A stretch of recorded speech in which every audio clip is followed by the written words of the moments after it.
পৃষ্ঠা 120 কন্টিনিউড। ধর্মনিরপেক্ষ সূক্তগুলির মধ্যে নীতিমূলক সূক্তের উল্লেখ করা যায়।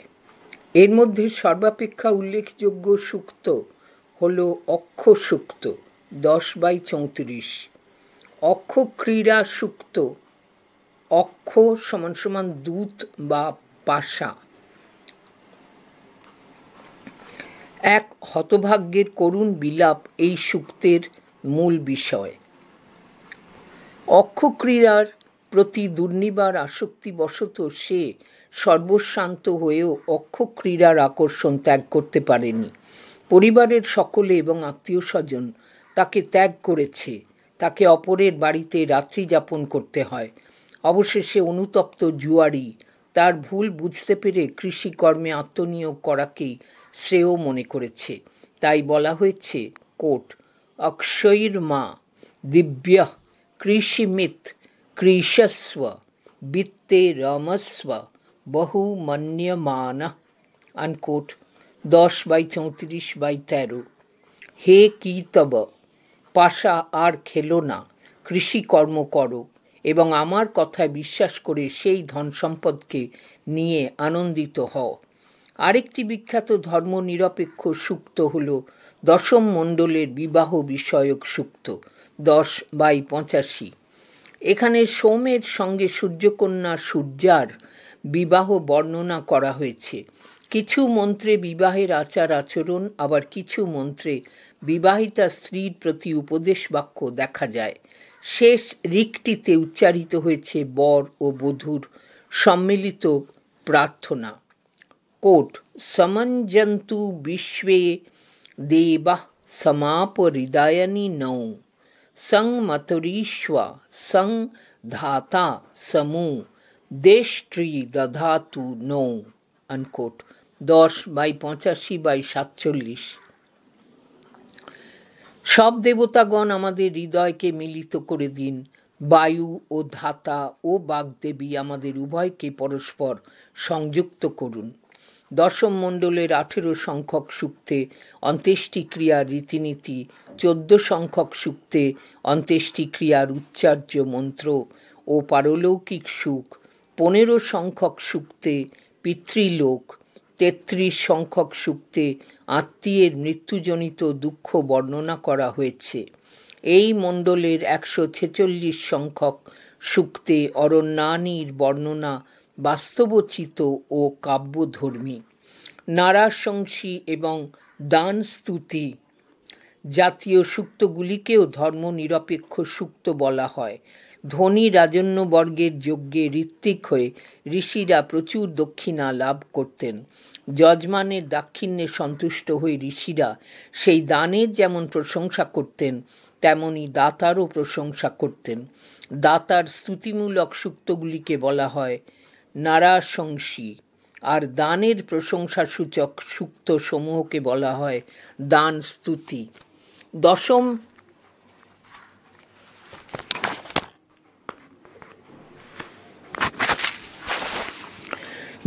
মণ্ডলের 107 এবং 117 সংখ্যক সূক্ত এই জাতীয় রচনা। কতকগুলি ঐতিহাসিক নাম এবং ঘটনার উল্লেখ থাকায় সূক্তগুলির ঐতিহাসিক মূল্য অপরিসীম। ঋগ্বেদের কতকগুলি সূক্তে বর্ণনা করা হয়েছে বিশ্ব সৃষ্টির রহস্য। সৃষ্টির উদ্ভব ও প্রক্রিয়াকে বিষয়বস্তুরূপে গ্রহণ করে রচিত এইসব সূক্তকেও ধর্মনিরপেক্ষ সূক্তের অন্তর্ভুক্ত করা যায়। দশম মণ্ডলের 72 সংখ্যক সূক্তে প্রতিভাসিত হয়েছে অসৎ থেকে সতের বিবর্তন। সৃষ্টি রহস্যের বিস্তৃত বিবরণ পাওয়া যায় দশম মণ্ডলের পুরুষ সূক্তে 10/90, হিরণ্যগর্ভ সূক্তে 10/121 এবং নাসদীয় সূক্তে 10/129। কথোপকথনের অর্থাৎ সংবাদের আকারে রচিত ঋগ্বেদের সংবাদ সূক্তগুলি ধর্মনিরপেক্ষ সূক্ত হিসেবে বিশেষ উল্লেখযোগ্য। এগুলির মধ্যে সর্বাপেক্ষা উল্লেখযোগ্য হল দশম মণ্ডলের পুরুরবা উর্বশী সংবাদ 10/95, এবং সরমা পনি সুক্ত 10/108। এছাড়া অগস্ত্য লোপামুদ্রার কথোপকথন 1/179 প্রভৃতিও আমাদের দৃষ্টি আকর্ষণ করে। ভারতীয় সাহিত্যের ইতিহাসে এই কথোপকথনের আকারে রচিত ধর্ম নিরপেক্ষ সূক্তগুলির অবদান অপরিসীম। গবেষকগণ একদিকে যেমন পরবর্তীকালের সংস্কৃত মহাকাব্যের সঙ্গে এগুলির যোগসূত্র খুঁজে পেয়েছেন, অন্যদিকে তেমনি নাটকের আদি উৎস বলেও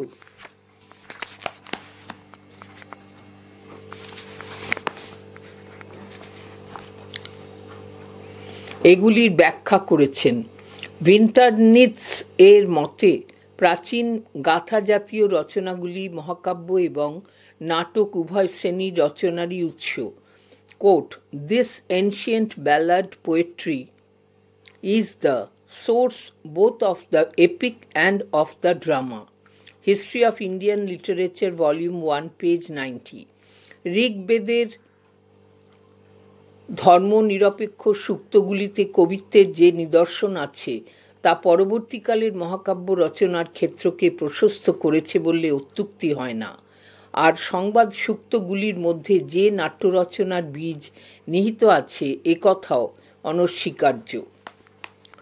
ঋগ্বেদ সংহিতার সংবাদ সূক্ত। ঋগ্বেদ সংহিতায় এমন কিছু সূক্ত পাওয়া যায় যেগুলি কথোপকথনের আকারে রচিত। এদের সংখ্যা প্রায় 20টি। এই সূক্তগুলির কোনোটি দেবতার স্তুতিমূলক নয়। এদের রচনা রীতিও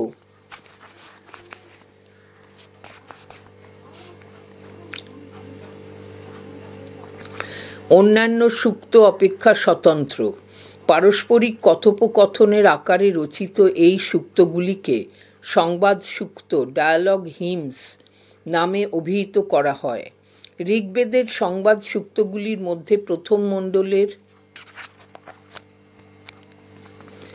179 সংখ্যক সূক্ত, দশম মণ্ডলের 10, 51, 52, 86, 95, 108 সংখ্যক সূক্তগুলি বিশেষ উল্লেখযোগ্য।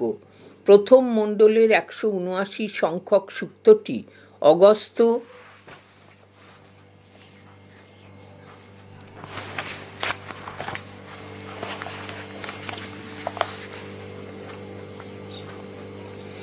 ও তাঁর স্ত্রী লোপামুদ্রার কথোপকথনাত্মক। দশম মণ্ডলের 10 সংখ্যক সূক্তটি বিখ্যাত জমজমি সংবাদ। দশম মণ্ডলের 51 ও 52 সংখ্যক সূক্তের বিষয়বস্তু অগ্নি এবং দেবতাদের কথোপকথন। দেবতাদের হবি বহনে উত্তক্ত হয়ে অগ্নি জলের মধ্যে আত্মগোপন করেন। অবশেষে দেবতারা অগ্নিকে হবির ভাগ এবং দীর্ঘ পরমায়ু দানের আশ্বাস দেন। দেবতাদের কাছ থেকে আশ্বাস লাভের পর অগ্নি আবার হবি বহনের কাজে ব্রতী হন। দশম মণ্ডলের 86 সংখ্যক সূক্তের 23টি মন্ত্রে ইন্দ্র, ইন্দ্রাণী ও বৃষাকপির মধ্যে কথোপকথনের মাধ্যমে ইন্দ্রের শ্রেষ্ঠত্ব প্রতিপাদিত হয়েছে। পৃষ্ঠা 121। প্রতিটি মন্ত্রের শেষেই ইন্দ্রের শ্রেষ্ঠত্ব উদ্ঘোষিত হয়েছে। পুরুরবা ও উর্বশীর কথোপকথনাত্মক সংবাদ সূক্তটি 10/95 সংবাদ সূক্তগুলির মধ্যে সবচেয়ে বেশি প্রসিদ্ধ। সূক্তটিতে 18টি মন্ত্র আছে। মর্তের রাজা পুরুরবা স্বর্গের অপ্সরা উর্বশীর প্রেমে আবদ্ধ হয়ে 4 বৎসর তাঁর সঙ্গসুখে অতিবাহিত করেন। একদিন গর্ভবতী উর্বশী হঠাৎ অন্তর্হিত হন। উন্মত্ত প্রায় পুরুরবা প্রিয়তমার অন্বেষণে বেরিয়ে কোনো এক সরোবরে অপ্সরা পরিবৃত উর্বশীকে বিহার করতে দেখেন। এখানে উভয়ের কথোপকথনই এই সূক্তের মূল বিষয়বস্তু। ঋগ্বেদে কীর্তিত এই কাহিনীটি শতপথ ব্রাহ্মণে 11/5/1 গদ্যাকারে লিপিবদ্ধ হয়েছে। মহাভারতে, বিষ্ণু পুরাণে এবং কথাশরীদ সাগরেও এই আখ্যান দেখা যায়। ভারতীয় কবি মানসে এই সূক্তটির প্রভাব সুদূর প্রসারী। কালিদাসের বিক্রমোর্বশীয় নাটকের উপজীব্য কথাবস্তুতেও এই পুরুরবা উর্বশীর কাহিনী স্থান পেয়েছে। সূক্তটি কাব্যগুণে এবং নাটকীয় সৌন্দর্যে উজ্জ্বল।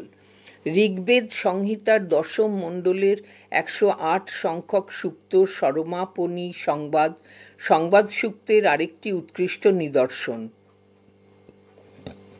এই সূক্তের 11টি মন্ত্রে দেবলোকের কুকুরি, সরমা এবং পণিগণের উক্তি প্রত্যুক্তি বর্ণিত হয়েছে। পণি নামক দস্যুরা ইন্দ্রের গাভীগুলি অপহরণ করে পর্বত বেষ্টিত এক দূরবর্তী স্থানে আত্মগোপন করেছিল। ইন্দ্র কুকুরি সরমাকে দূতী রূপে গাভীর অন্বেষণে প্রেরণ করেন। বহু বিপদসংকুল পথ অতিক্রম করে সরমা পণিদের সন্ধান পায় এবং তাদের গোধন প্রত্যর্পণ করার কথা বলে। পণিরা নানা প্রলোভনে প্রলুব্ধ করে সরমাকে সেখানেই থেকে যেতে বলে, কিন্তু সরমা সমস্ত প্রলোভন প্রত্যাখ্যান করে। ভারতীয় নাট্য সাহিত্যের অনেকগুলি উৎসের মধ্যে অন্যতম উৎস হল এই সংবাদ সূক্তগুলি। এ নিয়ে সন্দেহের কোনো অবকাশ নেই। ঋগ্বেদ সংহিতার দার্শনিক সূক্ত। ঋগ্বেদ দেবতা স্তুতিমূলক, সাধারণ সামাজিক ঘটনামূলক ইত্যাদি সূক্তের সঙ্গে সঙ্গে এমন কতকগুলি সূক্তও পাওয়া যায় যেখানে ঋষি কবিদের মনন ও চিন্তার প্রকাশ ঘটেছে। ধর্ম, জগৎ ও জীবন, সৃষ্টি রহস্য, একেশ্বরবাদ প্রভৃতি বিষয়ে উচ্চতর চিন্তা নিয়ে রচিত সেই সমস্ত সূক্ত সমূহকে দার্শনিক সূক্ত, ফিলোসফিক্যাল হিমস বলে চিহ্নিত করা হয়। দার্শনিক চিন্তা সমৃদ্ধ সূক্তের অধিকাংশই দেখা যায় ঋগ্বেদের দশম মণ্ডলে। ঋগ্বেদে বহু দেবতার স্তুতি করা হলেও বৈদিক ঋষিগণ বিশ্বাস করতেন যে বিভিন্ন নামে ও বিভিন্ন রূপে ব্যক্ত দেবতারা বস্তুত সেই এক এবং অদ্বিতীয় পরম সত্তারই ভিন্ন ভিন্ন প্রকাশ মাত্র। এই চরম সত্যটি প্রকাশিত হয়েছে ঋগ্বেদের একটি বহু বিস্তৃত মন্ত্রে। কোট, একং সদ বিপ্রা বহুধা বদন্তগ্নিং ইয়মং মাতরিশ্বান মাহু। আনকোট, 1/164/46। অর্থাৎ দেবতারা বস্তুত এক, তবুও ব্রাহ্মণগণ সেই এক দেবতাকেও অগ্নি, যম, মাতরিষ্যা এই ভিন্ন ভিন্ন রূপে অভিহিত করেন। দশম মণ্ডলের হিরণ্যগর্ভ সূক্ত 10/121 দার্শনিক সূক্ত সমূহের মধ্যে বিশেষ উল্লেখযোগ্য। বহু দেবতার অস্তিত্বে সন্দিহান ঋষি এই সূক্তে হিরণ্যগর্ভকেই জগৎ প্রপঞ্চের সৃষ্টিকর্তা ও পালনকর্তা রূপে বর্ণনা করেছেন। কোট, হিরণ্যগর্ভঃ সমবর্ততাগ্রে ভূতস্য জাতঃ পতিরেক আসিত। আনকোট, 10/121/1। অর্থাৎ হিরণ্যগর্ভ নামক প্রজাপতি প্রথমে বিদ্যমান ছিলেন। জন্মমাত্রই তিনি সৃষ্ট সকলের এক অধিপতি হয়েছিলেন। এই হিরণ্যগর্ভই ব্রাহ্মণে এবং উপনিষদে পরম পুরুষ রূপে জগতের একমাত্র অধীশ্বর রূপে কীর্তিত হয়েছেন।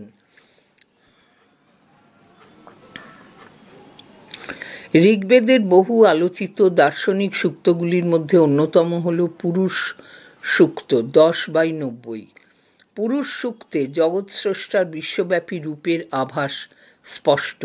সৃষ্টির সূচনায় পুরুষ কিভাবে নিজেকে সমর্পণ করলেন, কিভাবে সেই একক সত্তা স্থাবর জঙ্গমাত্মক বিশ্ব প্রপঞ্চে পরিণত হল, তার কাব্যধর্মী বর্ণনা আছে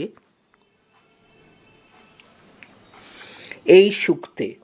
জগতের যা কিছু সৃষ্ট পদার্থ সবই এই পুরুষ। কোট, পুরুষ এবেদং সর্বং যদ্ভূতং ইয়চ্চ ভব্যম। আনকোট, তাঁর মন থেকে চন্দ্র, চক্ষু থেকে সূর্য, মুখ থেকে ইন্দ্র ও অগ্নি এবং প্রাণ থেকে বায়ুর উৎপত্তি হয়েছে।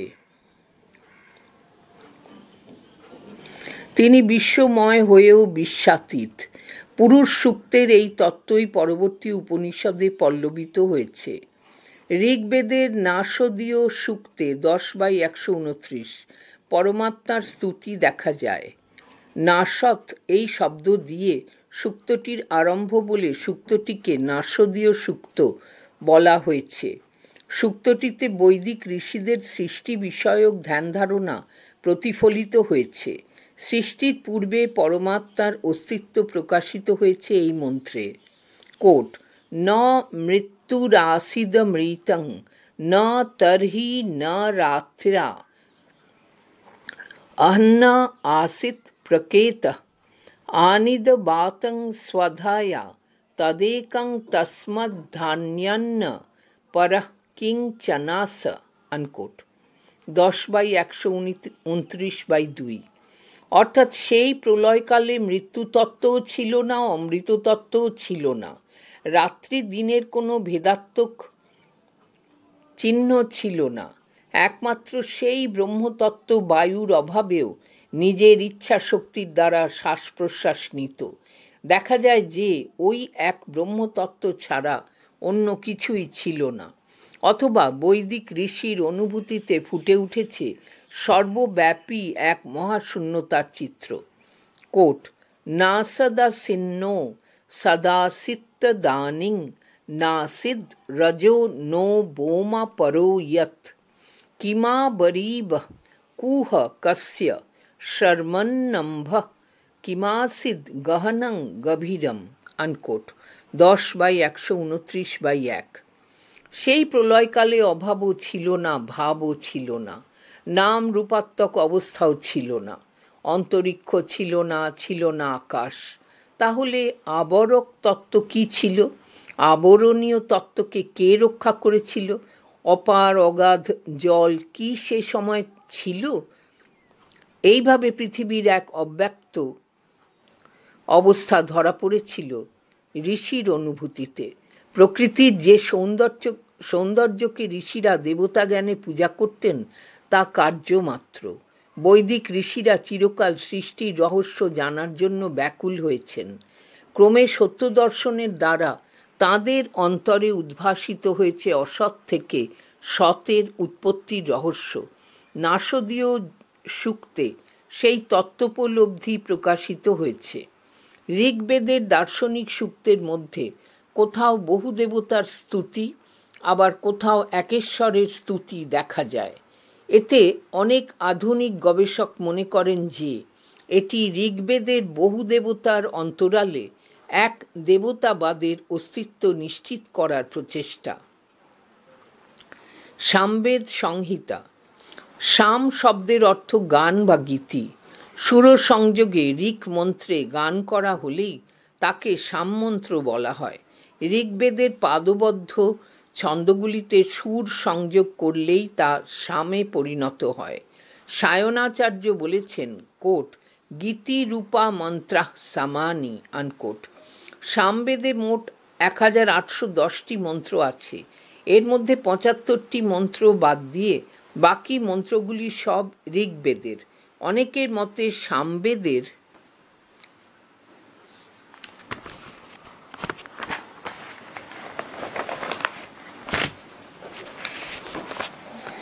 মোট মন্ত্র সংখ্যা 1549, পৃষ্ঠা 122। ঋক মন্ত্রগুলি সামবেদে সংকলিত হলেও উভয়ের মধ্যে পার্থক্য এই যে ঋগ্বেদের মন্ত্রগুলি গান রহিত, সামবেদের মন্ত্রগুলি গীতিময়। সামবেদ মূলত যজ্ঞানুষ্ঠানে গানের জন্যই নির্দিষ্ট। এই সমস্ত মন্ত্রের দ্বারা উদ্গাতা নামক ঋত্বিক এবং তাঁর সহকারীগণ দেবতার স্তুতি গান করেন। এভাবে গানের সঙ্গে উচ্চারিত স্তুতিকে বলা হয় স্তোত্র। কোট, প্রগীত মন্ত্র সাধ্যা স্তুতি স্তোত্রম। আনকোট। সামবেদের অনেক শাখা ছিল। বিষ্ণু পুরাণ, পতঞ্জলির মহাভাষ্য প্রভৃতি গ্রন্থে সামবেদের সহস্র শাখার উল্লেখ পাওয়া যায়। সাম বেদজ্ঞ সত্যব্রত সাম শ্রমীর মতে সামবেদের মাত্র 13টি শাখার নাম জানা যায়, কিন্তু বর্তমানে এই বেদের মাত্র 3টি শাখা পাওয়া যায়, রানায়নীয়, কৌথুমী ও জৈমিনীয়। এর মধ্যে কৌথুমী শাখাই বর্তমানে প্রসিদ্ধ। এই শাখায় সামবেদ সংহিতা 2টি ভাগে বিভক্ত। আর্চিক বা পূর্বার্চিক ও উত্তরার্চিক। ঋক ও গানের সংগ্রহকে বলা হয় আর্চিক। এই অংশটি পূর্বার্চিক নামেও প্রসিদ্ধ। এক একটি আর্চিক 6টি প্রপাঠকে বিভক্ত। প্রতি প্রপাঠকে 10টি দশতী আছে।